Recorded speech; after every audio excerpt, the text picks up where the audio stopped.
Hello students, कैसे हो आप सब। आई होप आप सभी अच्छे होंगे और आरजी सर के साथ जो क्लास है उसे कंटिन्यू कर रहे होंगे। और आज की क्लास में हम लोग चलते हैं जो कि फिजिक्स की रहेगी, भौतिक विज्ञान की आपकी क्लास रहेगी। और लास्ट क्लास में हमने फिजिक्स में मैंने आपको एक बार रिमाइंड करवा देता हूं, मैंने आपको अपवर्तनांक के बारे में बताया था। अपवर्तनांक जिसे रिफ्रैक्टिव इंडेक्स बोलते हैं, और रिफ्रैक्टिव इंडेक्स को मैंने आपको फॉर्मूला भी बताया था, mu equals to C upon V. ठीक है, और मीडियम फर्स्ट से सेकंड में और सेकंड से फर्स्ट, तो दोनों के लिए मैंने आपको फॉर्मूले बताए थे। ठीक है, तो मीडियम एक तो मैंने आपको बताया था N21 equals to V1 upon V2, बताया था आपको लास्ट क्लास में। ठीक है, मीडियम टू का फर्स्ट के साथ, मीडियम टू का फर्स्ट के साथ, और मीडियम फर्स्ट का टू के साथ क्या हो जाएगा, N12 equals to V2 upon V1। ये हमने लास्ट क्लास में पढ़ा था। आज की क्लास में मैं आपको जो रिफ्रैक्टिव इंडेक्स है उस पर एक जो छोटा सा एक प्रश्न है, एक न्यूमेरिकल है, वो मैं आपको सॉल्व करके बताऊंगा। देन हम लेंस की तरफ हम बढ़ेंगे आज। ठीक है, जैसे कि आपके रहेगा न्यूमेरिकल, जो वेलोसिटी ऑफ लाइट है, लाइट की अगर वेलोसिटी एयर के अंदर कितनी होती है आपको पता है, तो देखिएगा मैं आपको बता देता हूं। तो चलते हैं आज की क्लास में न्यूमेरिकल्स के लिए। ठीक है, ये छोटा सा न्यूमेरिकल है। तो जैसे कि अगर लाइट की वेलोसिटी एयर के अंदर, न्यूमेरिकल रहेगा आपका velocity of light, understand, velocity of light in air. हवा के अंदर लाइट की वेलोसिटी कितनी दी हुई है, 3 इंटू 10⁸ मीटर पर सेकेंड, ये आपको दी हुई है।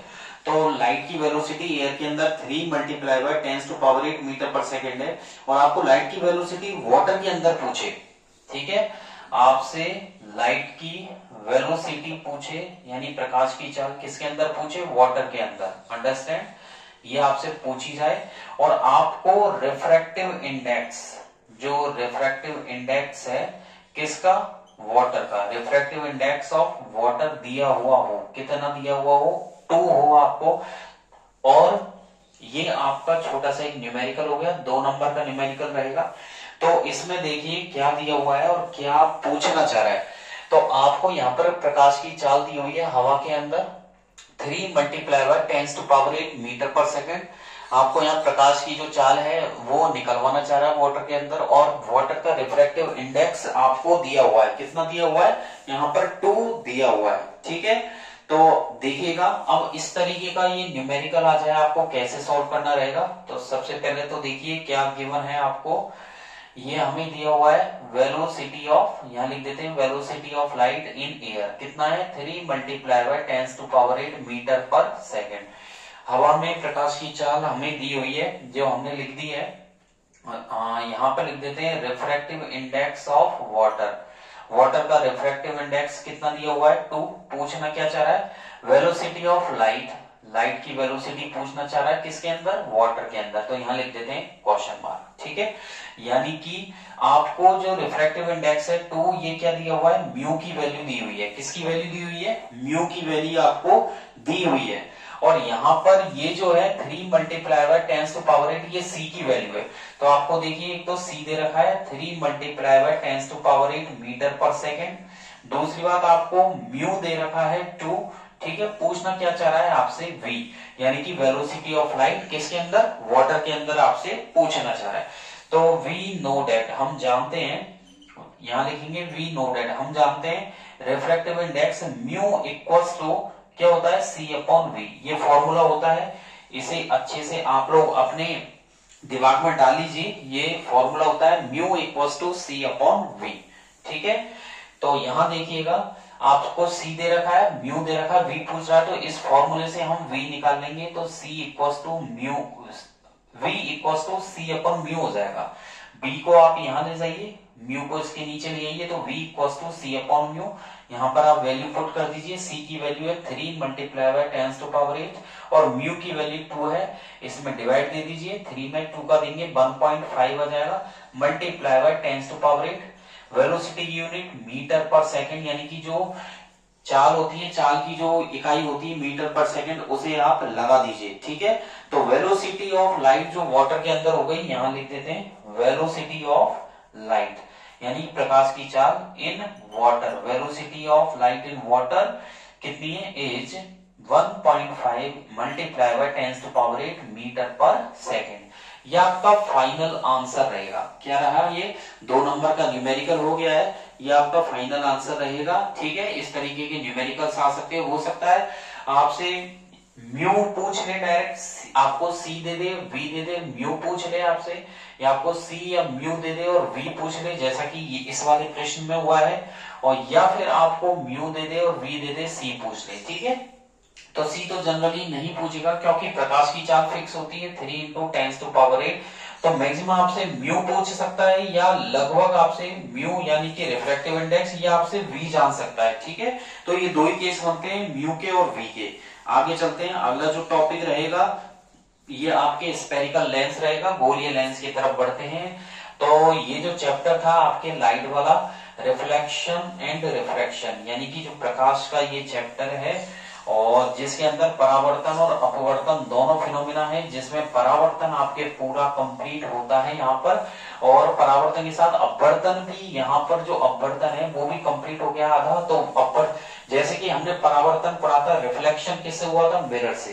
तो स्फेरिकल मिरर के 2 पार्ट पढ़े थे, कॉनकेव एंड कॉन्वेक्स। तो ऐसे ही यहाँ पर रिफ्रैक्शन किससे होता है, लेंस से। तो लेंस भी हम पढ़ेंगे, उसके भी 2 पार्ट पढ़ेंगे। तो सबसे पहले तो है टॉपिक स्फेरिकल लेंस, तो यहाँ डाल देते हैं स्फेरिकल लेंस। ठीक है, और इसे हिंदी में बोलते हैं गोलीय लेंस, इसे हिंदी में लेंस ही बोला जाता है। अंडरस्टैंड।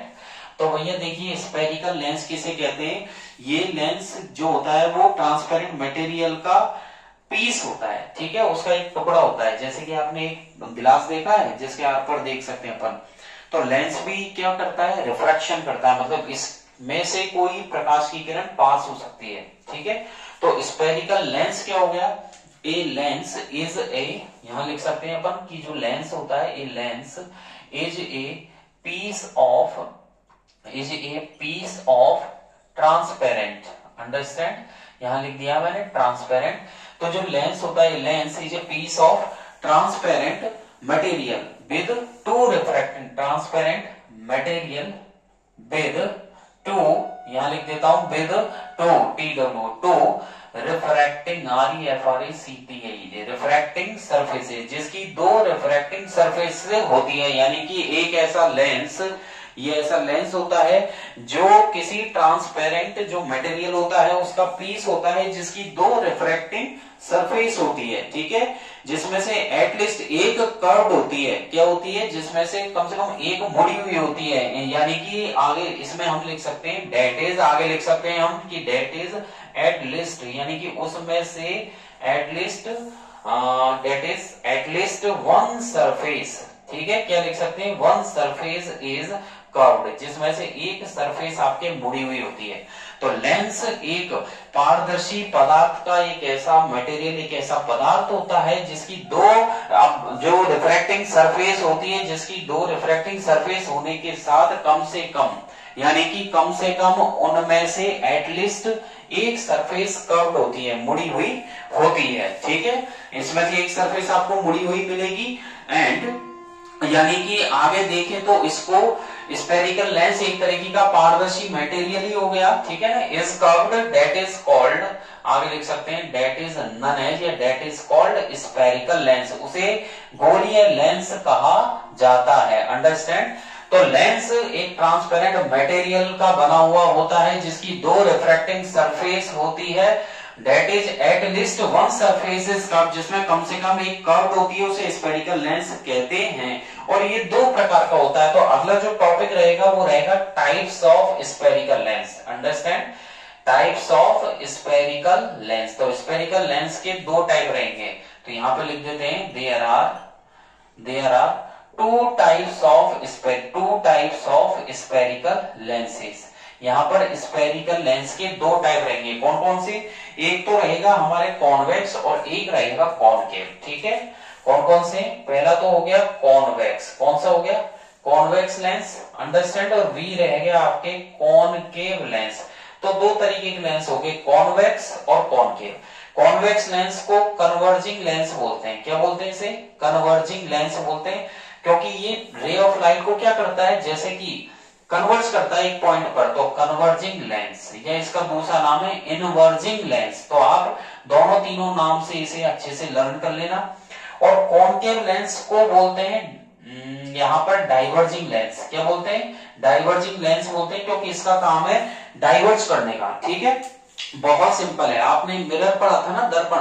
दर्पण के आपने उसमें टाइप पढ़े थे। क्या पढ़े थे? दर्पण के वहां पर आपने टाइप पढ़े थे। कौन कौन से? एक तो पढ़ा था आपने कॉनकेव, ठीक है, एक पढ़ा था आपने कॉन्वेक्स।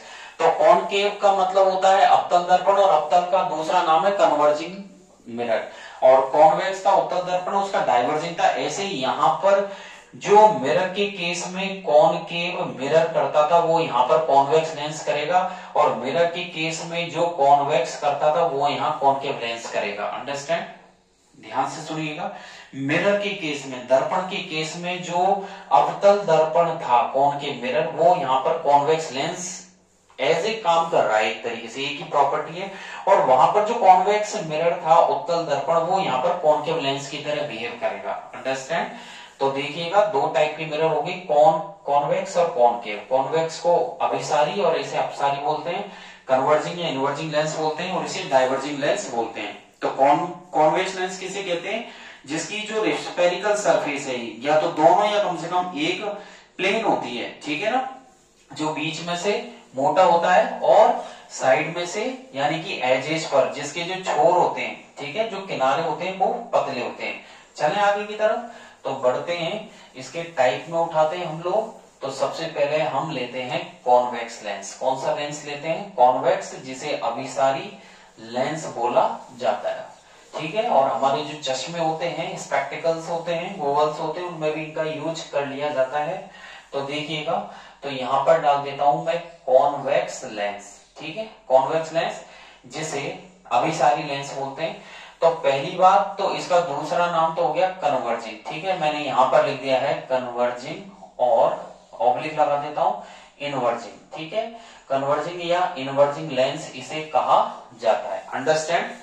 तो ये एक ऐसा लेंस होता है जो बीच में से, मिडिल में से कैसा होता है, यहाँ पर लिखिए, मिडिल में से तो थिक होता है, मोटा होता है, और जो इसके एजेज होते हैं, ठीक है, जो एजेज होते हैं, जो किनारे होते हैं, किनारे या बोल सकते हैं छोर, कैसे होते हैं इसके किनारे या छोर, कैसे होते हैं? पतले होते हैं, थिन। यहाँ लिख दिया मैंने थिन। यानी कि ऐसा लेंस जो थिक होता है मिडिल में से और थिन होता है एजेज पे से, जो बीच में से मोटा होता है। देखिएगा, ये मैंने बना दिया है यहाँ पर। ठीक है, तो यानी कि ऐसा लेंस जो मिडिल में से कैसा होता है? थिक होता है, बीच में से मोटा होता है, और इसके जो सिरे हैं, ऊपर नीचे जो सिरे हैं, ये होता है थिन, यानी कि पतला होता है। ठीक है, तो कॉन्वेक्स लेंस को कन्वर्जिंग लेंस या इनवर्जिंग लेंस कहते हैं। तो ऐसा lens, a lens which having the thick part, यानी कि thick in the middle, a lens which is thick in the middle and thin at the edges, जो बीच में से मोटा होता है, ये लेंस हैविंग, जिसकी दोनों सरफेस, या मैं लिख सकता हूं यहाँ पर बोथ स्पेरिकल सरफेसेस आर, जो दोनों स्पेरिकल सरफेस कैसी होती है इसकी, या इन दोनों में से एक सरफेस, एक जो स्पेरिकल सरफेस है वो प्लेन होती है, और एक प्लेन होने के साथ साथ ये बीच में से मोटा, और जो इसके किनारे होते हैं साइड में से कैसा होता है? ये पतला होता है। ठीक है, थिन होता है, उसे क्या बोलते हैं? कॉन्वेक्स लेंस कहते हैं। ठीक है, इनवर्जिंग कन्वर्जिंग इसका दूसरा नाम होता ही है। चलें आगे की तरफ, कॉनकेव लेंस की तरफ बढ़ते हैं। कॉनकेव लेंस में जस्ट उल्टा कर लेना आप। कॉनकेव लेंस में क्या करना है? जो बीच में से पतला और साइड में मोटा होता है, तो यहां पर लिख देते हैं concave lens. Understand? Concave lens, इसे डाइवर्जिंग लेंस बोलते हैं। क्या बोलते हैं इसे? डाइवर्जिंग लेंस बोलते हैं। जो मिडिल में से कैसा होता है? जो ऊपर था कॉन्वेक्स लेंस, वो मिडिल में से कैसा हुआ करता था? थिक। ये मिडिल में से कैसा होगा? थिन होगा। और वो एजेज पर कैसा था? एजेज पर वो थिन था, ये एजेज पर थिक होगा, मोटा होगा। इसका डायग्राम इस तरीके से होगा, देख लीजिए आप अच्छे से। ठीक है, जो बीच में से कैसा हो गया? थिन हो गया, बीच में से पतला हो गया, और जो इसके किनारे हैं, इसके किनारे कैसे हो गए? थिक हो गए, मोटे हो गए। ठीक है, तो ऐसा लेंस जो बीच में से पतला होता है और जो एजेज पर मोटा होता है, थिक होता है, उसे बोलते हैं कॉनकेव लेंस, यानी इसे अपसारी लेंस कहते हैं, क्योंकि इसका काम है डाइवर्ज करने का। ये डाइवर्ज कर देता है, ठीक है, फैला देता है। इसलिए ऐसा लेंस जो बीच में से थिनर, बीच में से मोटा, सॉरी बीच में से बीच में से पतला हो गया, बीच में से पतला हो गया, और जो लास्ट है, लास्ट में कैसा हो जाएगा, थिक हो जाएगा। तो यानी कि thin in the middle and thick at the edges, thin in the middle and thick at the edges is called concave lens. ठीक है, और लेंस की लैंग्वेज में आगे की तरफ बढ़े तो ये दो टाइप के लेंस हो गए, अच्छे से कर लेना। हो सकता है इनकी डेफिनेशन पूछ ले, अगर डेफिनेशन नहीं पूछे हो सकता है मे बी डायग्राम के साथ या कोई भी डिफरेंस पूछ ले, कह दे कि साहब कॉन्वेक्स लेंस और कॉन्केव लेंस में डिफरेंस बताइए, तो right the differences between concave lens and convex. उत्तल और अवतल लेंस में डिफरेंस भी या डेफिनेशन पूछ ले। आगे की तरफ जो रहेगा टॉपिक वो है कुछ जो लेंस है, लेंस से संबंधित कुछ परिभाषाएं हैं, कुछ पॉइंट्स है जिनके बारे में हम क्लेरिफाई कर लेंगे, कौन कौन सी टर्म्स लेंस की लैंग्वेज में काम में आती है। ठीक है, तो यहाँ पे मैं डाल देता हूं terms related to lens, terms related to lens, यानी कि लेंस से, लेंसेज कर दो, लेंसेज से संबंधित या दर्पणों से, सॉरी लेंसों से संबंधित क्या क्या टर्म्स होती है। जैसे कि मिरर, जो दर्पण पढ़ा था, और दर्पण के केस में हमने जैसे वहां पोल पढ़ा था, प्रिंसिपल एक्सिस है, अपर्चर है, फोकस है, प्रिंसिपल फोकस बोलते हैं, सेंटर ऑफ कर्वेचर है, फोकल लेंथ है, रेडियस ऑफ कर्वेचर है। ऐसे ही यहाँ पर पढ़ेंगे अपन कि कौन कौन से पॉइंट होते हैं। ठीक है, अब पॉइंट को देख लीजिएगा, आपको मैं बता दूं, सबसे पहला तो मैं लेता हूं कॉन्वेक्स लेंस। ठीक है, एक बार फिर से मैं डायग्राम क्लैरिफाई कर दूं। कॉन्वेक्स लेंस जिसे यहाँ पर अभिसारी लेंस के नाम से जाना जाता है। ठीक है, और इसका डायग्राम ये हो गया, डायग्रामेटिकली इसको इस तरीके से आप लोग शो करेंगे। बीच में से ये मोटा होता है, बीच में से थिक, यहाँ लिख दिया बीच में से थिक, और लास्ट में ये पतला रहेगा एजेज पर। अंडरस्टैंड, तो ये आपका कॉन्वेक्स लेंस है, ये इसका मिडिल पॉइंट हो गया O। ठीक है, यहाँ पर लिखना है आपको F1, ये बीच की जो लाइन है, ये बीच की लाइन आपकी प्रिंसिपल एक्सिस है, जितना गैप ये रहेगा उतना ही गैप यहाँ रखना है। यहाँ 2F1 हो गया, और यहाँ पर भी इतना, जितना गैप यहाँ रखा तो यहाँ लिख दो F2, और इधर हो जाएगा 2F2। ठीक है, ये पॉइंटों को अच्छे से याद कर लेना। जैसा कि मिरर में आपने P लिखा था, फिर F और C, ऐसे ही कॉन्वेक्स के केस में PFC आपने राइट साइड लिखा था। तो लेंस के केस में ये तो हो गया आपका ऑप्टिकल सेंटर। क्या हो गया ये आपका ऑप्टिकल सेंटर हो जाएगा यहाँ पर, और ये आपके फोकस हो गए यहाँ पर, ये प्रिंसिपल फोकस, ये फोकस हो जाएंगे। ये आपका सेंटर ऑफ कर्वेचर रहेगा, ये जो 2F1 और 2F2 है इधर, ये सेंटर ऑफ कर्वेचर, ये सेंटर ऑफ कर्वेचर रहेंगे। ये फोकस हो गया, ये आपका लेंस हो गया। ये पूरी जो लाइन है ये आपकी प्रिंसिपल एक्सिस हो गई। क्या हो गई, ये प्रिंसिपल एक्सिस हो जाएगी। अंडरस्टैंड, तो ये जो बीच की है F1O जो डिस्टेंस है, ये आपकी यहाँ पर फोकल लेंथ हो जाएगी। तो ये कुछ ऐसे पॉइंट्स हैं, इनको आपको ध्यान रखना है। ये फोकल लेंथ हो गया, ये रेडियस ऑफ कर्वेचर इधर हो जाएगी, ये रेडियस ऑफ कर्वेचर हो जाएगी। क्योंकि एक्चुअली बात ये है, जो पॉइंट 2F1 है, अब दर्पण के केस में ये C1 या C2 बोल सकते थे वहां पर, क्योंकि वो दर्पण था। मिरर के केस में जो 2F1 था वो वहां पर C था, और लेंस के केस में जो C है वो यहाँ पर 2F1 बन गया है। अंडरस्टैंड क्या कह रहा हूं मैं, ध्यान दीजिए। दर्पण या मिरर के केस में जो 2F1 तो नहीं था, वहां पर C था। वहां पर हम लिखते थे यहाँ पर P, यहाँ F और यहाँ C, है ना, कॉन्केव मिरर में। अवतल दर्पण में करते थे, जो C था सेंटर ऑफ कर्वेचर, वो यहाँ पर बन गया लेंस में 2F1, और F की जगह ये हो गया, और यहाँ पर P की जगह ये हो गया। सेम यही प्रोसीजर है। तो यहाँ पर जो है, वहां पर एक सेंटर ऑफ कर्वेचर था दर्पण में, यहाँ पर दो सेंटर ऑफ कर्वेचर हो गए। अंडरस्टैंड, जो मिरर था दर्पण के केस में सेंटर ऑफ कर्वेचर एक ही था, और यहां पर लेंस के केस में सेंटर ऑफ कर्वेचर आपके दो हो गए। ठीक है, ऐसे ही हम, ये तो रहा कॉन्वेक्स लेंस। और यदि बात करें कॉन्केव लेंस की, तो देख लीजिए कॉन्केव लेंस में भी मैं आपको बता दूं यहाँ पर, तो कॉन्केव लेंस में क्या रहेगा, कॉन्केव लेंस में भी सेम यही प्रोसीजर रहेंगे। ठीक है, तो यहाँ पर देखिए दूसरा number concave lens. Understand, concave lens को बोलते हैं अपसारी लेंस। क्या बोलते हैं, अपसारी लेंस, क्योंकि ये रे ऑफ लाइट को क्या करता है, डाइवर्स कर देता है कॉन्केव लेंस। इसमें आपको क्या करना है, ये बीच में से पतला रहेगा और एजेस पर आपके मोटा रहेगा। ठीक है, ये हो गया बीच में से पतला, ये रे ऑफ लाइट निकल गई बीच में से, ये पॉइंट O, ये प्रिंसिपल एक्सिस होगी आपकी बीच की लाइन, ये ऑप्टिकल सेंटर, ये F1, इधर इतनी गैप पर यहां पर रख दो F2, जितना गैप रहेगा उतना यहां रख दो 2F1, अंडरस्टैंड, जितना गैप यहाँ उतना ही गैप इधर रखना है आपको 2F2, ठीक है। ये गैप मेंटेन होनी चाहिए, बराबर होने चाहिए, आगे पीछे नहीं होने चाहिए, इसका विशेषकर ध्यान रहे। ये आपके प्रिंसिपल एक्सिस रहेगी, प्रिंसिपल एक्सिस, ठीक है। ये कॉन्केव लेंस हो गया जो बीच में से पतला और एजेस पर मोटा होता है, ये आपके वही फोकस, प्रिंसिपल फोकस। ये आपका जो 2F1 है यानी कि C1 एक तरीके का सेंटर ऑफ कर्वेचर, ये आपके प्रिंसिपल फोकस हो गया, ये सेंटर ऑफ कर्वेचर यानी कि C2 हो गया। ये जो लेंथ है वो कौन सी लेंथ हो गई, ये हो गई फोकल लेंथ, और ये वाली हो गई आपके रेडियस ऑफ, ये वाली radius of curvature, understand, radius of curvature हो ही गई। चले आगे की तरफ, सेंटर ऑफ कर्वेचर, इसमें दो सेंटर ऑफ कर्वेचर होते हैं, दो स्फेरिकल सरफेस होती है, इसलिए इन्हें कंबाइन करके एक लेंस बनाया जाता है। तो देखिएगा आगे की तरफ बढ़ते हैं, कुछ ऐसी डेफिनेशंस मैं आपको बताने वाला हूं।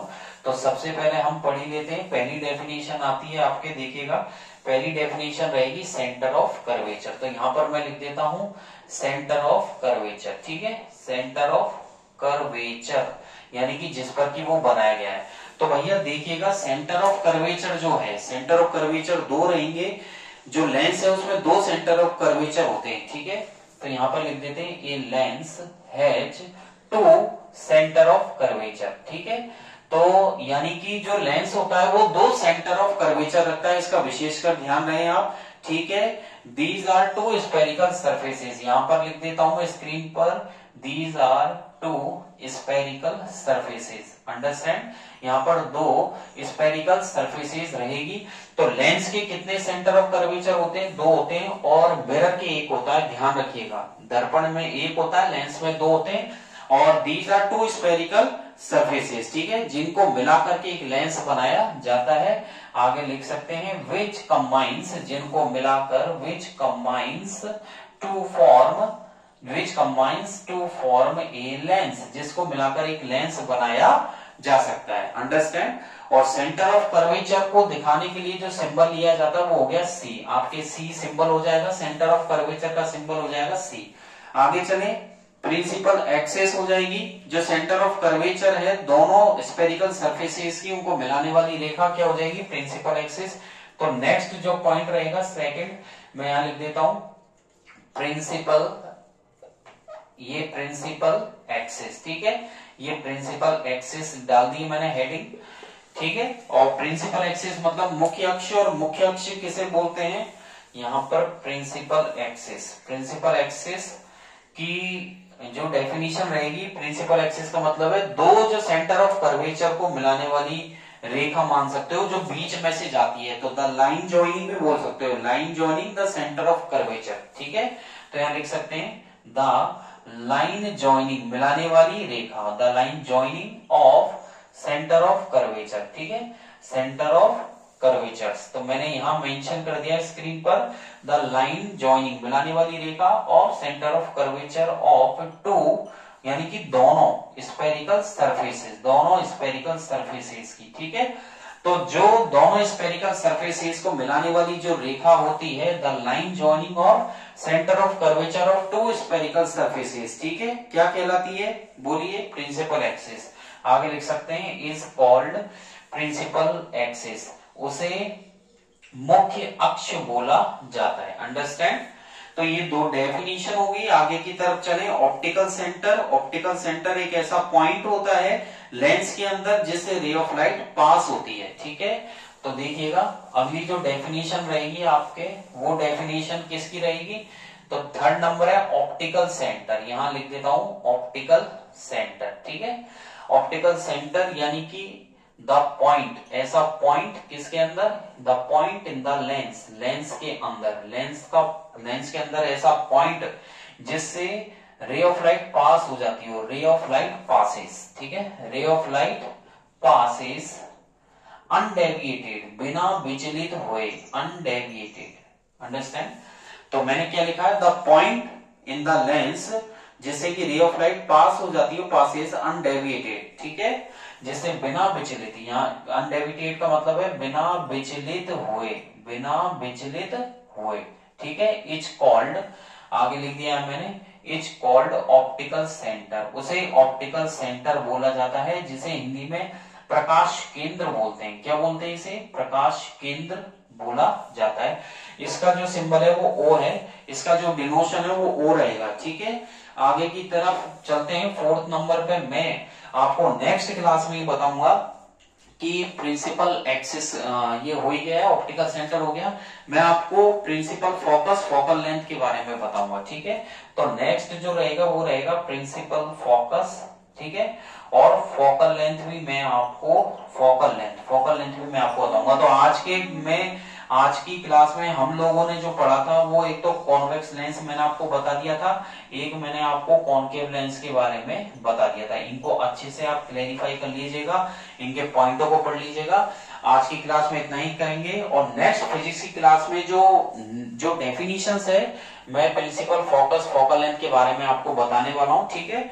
और इमेज जो बनेगी, प्रतिबिंब किसी वस्तु का लेंस से किस प्रकार होना चाहिए, कैसे होगा, छोटा बनेगा, बड़ा बनेगा, आगे बनेगा, पीछे बनेगा, कैसा बनेगा, ठीक है, हाउ टू क्रिएट, तो वो मैं आपको नेक्स्ट क्लास में बताऊंगा। तो आज की क्लास आपको अच्छी लगी हो तो लाइक तो बनता ही है और बेल आइकन पे जरूर क्लिक कर दीजिएगा, जिससे लेटेस्ट अपडेट आपको मिलते रहे। और डिस्क्रिप्शन बॉक्स में मैंने टेलीग्राम की लिंक भी दी हुई है, जिसपे क्लिक करके आप मेरे टेलीग्राम चैनल को भी ज्वाइन कर सकते हैं। वहां से जो लेटेस्ट क्वेश्चंस है, ठीक है, न्यूमेरिकल्स है, वहां से आप अच्छे से पढ़ सकते हैं, ठीक है। और अपनी मेमोरी को काफी शार्प कर सकते हैं और लाइव आगे पढ़ते रहें, कंटिन्यू करते रहें, ठीक है। और जो फिजिक्स की क्लासेज है वो आगे भी रेगुलर रहेंगी, केमिस्ट्री की भी अल्टरनेट रहेंगी, ठीक है। देन जो नई क्लासेज है बायोलॉजी की वो भी मैं आपके लिए लाने वाला हूँ, ठीक है। और बने रहिए आरजी सर के चैनल के साथ। Thank you, bye bye.